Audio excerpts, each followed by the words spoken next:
So we've been trying to figure out what's wrong with our dishwasher, and the dishes were not getting clean.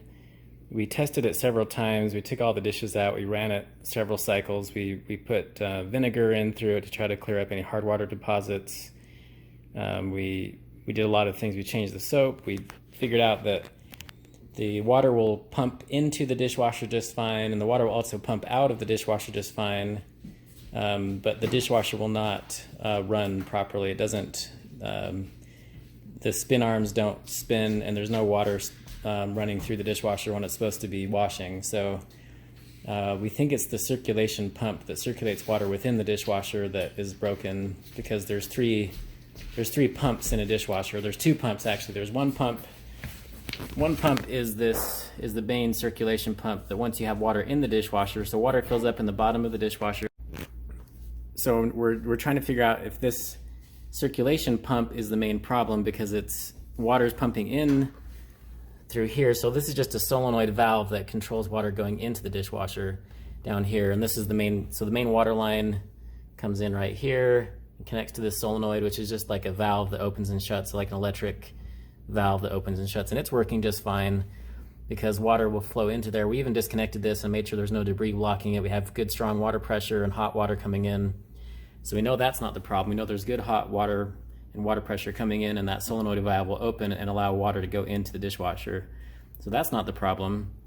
The other thing we've found is the water will also pump out of the dishwasher just fine. It doesn't get stuck in there. So when we run a cycle, there's a pump down right here. This pump right here is the water that pumps the water out of the dishwasher. So the water gets down in this sump basin right here and pumps through this pump right here. Here's the electrical supply to that pump. Then it pumps it through that tube, and that's the water that goes out down into the sink, into the drain pipe. So water comes in through the solenoid water comes in through the solenoid valve just fine, and it goes out through the outlet pump just fine. But the water's not circulating within the dishwasher, and so the dishes don't get clean.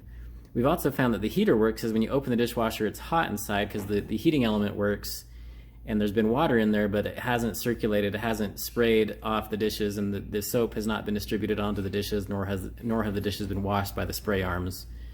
So the spinning spray arms are not spinning because there's no water being sprayed, and it doesn't make any noise when it's supposed to be spinning, those spray arms. So we think that this pump is bad, this water circulation pump. So for our particular brand of GE Adora, we have a GE Adora dishwasher. I'm not sure the exact model number, but we found the same model number. We just looked up the number of the pump here online and found that we can buy this replacement pump for about $85 on Amazon. There's other suppliers that will sell it for $40, but then you have to wait for several weeks for it to ship. So, but Amazon will ship tomorrow to get a new pump. So I'm gonna take this pump off and see if replacing it will help. And I've been trying to test it with a multimeter, and I'm not very good at doing that, but I'm pretty sure it's just this pump. We also cleaned out the filter on the inside before we messed with any of this. We cleaned out the filter carefully. We made sure there was good water pressure. We just tried to make sure everything else was being done just perfect, and it still was not working properly. Ran several tests, so I think it's time to try to replace this pump. These GE dishwashers don't get very good reliability ratings with Consumer Reports. I'm not sure how old this dishwasher is. It doesn't seem to be that old. It's maybe 5 or 6 years old is my guess, but I'm not sure. We do live in an area with a lot of hard water, so there's a lot of mineral content in our water that can sometimes cause these things to fail prematurely. So if I were to try to buy a new dishwasher, which I might do if I can't get this to work, because sometimes I don't feel like paying a repair guy $300 to come replace this when I could buy a new dishwasher for $600 and just install it myself. So anyway, we'll give this a try, see if replacing this pump will work. So there's a little metal clip that was holding that in place. I have these little bolt cutters that I use just to clip through there and snap that. So I'm going to take that off. That will get off that, so that when we get the new pump, it will have like a little clamp that has like a little screw. I think it's called a C-clamp. You screw it on and it will tighten that way, so we don't have to use the crimp version. This thing was actually more tricky to remove than I thought it would be. This little thing I had to figure out, you can't squeeze the sides and it doesn't come out. You have to squeeze under here you have to push right here on this side of it and squeeze hard, and then it will come out. So that's how you disconnect there, and that's where you could also test it with a multimeter. And then there's a clip. There's a clip back right here, so that white thing just kind of goes and slides in there. So I've disconnected this clamp, and I got another clamp up here because that metal clamp hooks it into this tube right there. So I got to clip that clamp and disconnect that, and then slide the whole thing off. So we'll work on that. It's getting a 1 reading still. Should go down to 0. Where should I point? Are you filming? Is it filming right now? Yeah. Oh, thanks, Betty. So now that we got this part, we can disconnect that. I might need a little bowl for some water if the water comes out here. I guess not. I guess we drained it already. So you can squeeze that off. But before I get that going, I've got another thing to remove over here.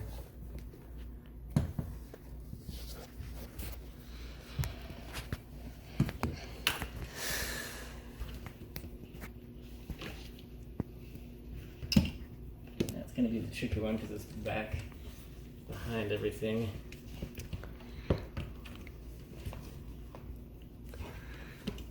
Oh, there we go. Oh, I just pulled it off. That was easier than I thought. You like boink? Boink, came off. So this is the, whoa, there's a little bit of water in there. So you might get water or grease on your hands. Don't try to get water on your phone. Try not to get water on your phone. That's a good idea. That's a good tip of the day, is don't get water on your phone while you're doing this. So there's a little clamp right here. I'm just going to try to rotate this over so it just, at least it would be in an easier spot to clip. So if I have to, I'll clip this off with these wire clips. I can just clip that. That's what I did with this big one. I clipped it off, but I'll just use a new C-clamp when we replace that. Now I'm just going to look in here and see if there's any clogs or anything going on. Oh, see, there's a little impeller motor that, I can't see the camera. you can see there's a little, that chopper thing chops up little bits of food or things that might get sucked into the motor while it's recirculating. So I saw one YouTube video of a guy who was able to fix his motor. So that's why I wanted to remove this and see if there's an obvious clog or something going on that could be causing the problem. I want to lose my tooth. There's an obvious clog going on there. Let me see that for a second. You're going to get dirty. That's all right. So I'm just looking in there. The phone is actually helpful when I'm repairing stuff to look in angles where I can't visually see very well. But I don't see any clogs, and I kind of don't feel anything clogging that area in there. And then same thing in this area too. I was looking for like debris or something that might be clogging it. So just, it's good to inspect and make sure there's not a reason for the motor not to be working. And I think it just is, the motor has just gone bad probably because it wasn't making any sound, like it wasn't even making a sound like it was trying to run. So I think the motor's gone bad. At least I hope that's what it is, because if I buy an $80 motor and it still doesn't work, I'll be annoyed that I spent the money. That's weird. But there's probably better diagnostics way to know for sure about that. But I'm pretty sure I've narrowed it down because everything else functions just fine in the dishwasher. The water drains, the water gets pumped in and the water gets pumped out just fine. It just doesn't circulate like it's supposed to be. So I'm pretty sure it's this circulation motor. There's one video that said you have to take out the whole underside of the dishwasher, and I don't think that's necessary in this case. I was able to remove the motor just fine with, and there's still even power connected. I haven't even disconnected the power. So there's like, you have to disconnect the water, which I didn't have to do. You have to disconnect the power, which I didn't disconnect the power. So the power's still connected, the water's still connected. Yeah, if you want to be ultra safe, yeah, you can disconnect the water and the power, but I was able to disconnect this motor just fine without causing a flood, without causing electrocution. It didn't really cause any problems. It's easier than you think it would be to remove that motor. So I think it's worth the $80 to try to replace it, because if I have to buy a new dishwasher, then it's going to cost like $700 to $1,000 to get a new dishwasher. So it's a lot cheaper to try the motor and see if it works. So we'll order one from Amazon and get it shipped in tomorrow and try it out. So and try not to get an expensive one. That's right. We'll try not to get one that's too expensive. And my tooth is gonna fall out today. Is your tooth gonna fall out today? Yes. That's awesome. How do you fix that? I don't know. by wiggling it Awesome. and just try to yank it out. Sweet. So there's little tabs here. You see these? There's little tabs on the side that I took a screwdriver and pushed up, right there and right there, and then I was able to slide that. Whoops! I just locked it actually. Slid it the wrong way. So I'll show you again how I did it. Push that tab up there, and kind of simultaneously twist a little bit.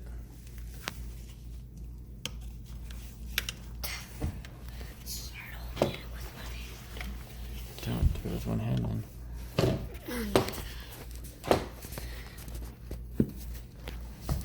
So there's one, and there's the other tab. There we go. So I was able to slide that thing. I'm just trying to see if I can get this off to inspect the motor more closely and see if there's something that I need to fix.